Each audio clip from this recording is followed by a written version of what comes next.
ఒక పరాయి దేశస్థుడు తన మిత్రుణ్ణి కలిసేందుకు మారుమూలన పల్లెటూరుకు వచ్చాడు. తిరిగి వెళ్దామనుకుని అతను స్నేహితుని కోరిక మేరకు ఆ రాత్రి అక్కడే బస చెయ్యాలని నిర్ణయించుకున్నాడు.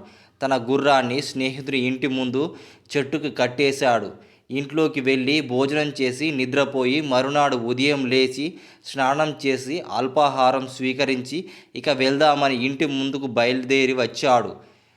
అక్కడ చెట్టుకు కట్టేసిన గుర్రం కనిపించకపోవడంతో కంగుతిన్నాడు.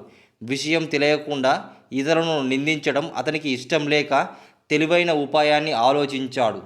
పట్టరాని కోపం వచ్చినట్టు నటిస్తూ నా గుర్రం కనబడడం లేదు. సాయంత్రం లోపు నా గుర్రం నా దగ్గర ఉండకపోతే కఠిన చర్యలు తీసుకుంటాను అన్నాడు. అతని మాటలు విన్న ఆ గ్రామస్తులు భయపడసాగారు. తన ఊరికి వచ్చిన అతిథి గుర్రం కనబడకపోవడంతో వారి ఎంతో బాధపడసాగారు. నా గుర్రం దొరకకపోతే ఇలాంటి సందర్భంలో మా తండ్రి గారు ఏం చేస్తారో నేను అదే చేస్తాను అంటూ కేకలు వేయసాగాడు.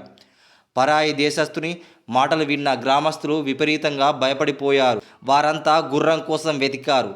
నిజానికి అతడు గుర్రాన్ని సరిగ్గా కట్టేయకపోవడంతోనే అది పారిపోయింది. అది తప్పించుకుని వెళ్ళి స్వేచ్ఛగా గడ్డి మేయసాగింది. గ్రామస్తులు గుర్రాన్ని వెతికి పట్టుకొని అతనికి అప్పజెప్పారు.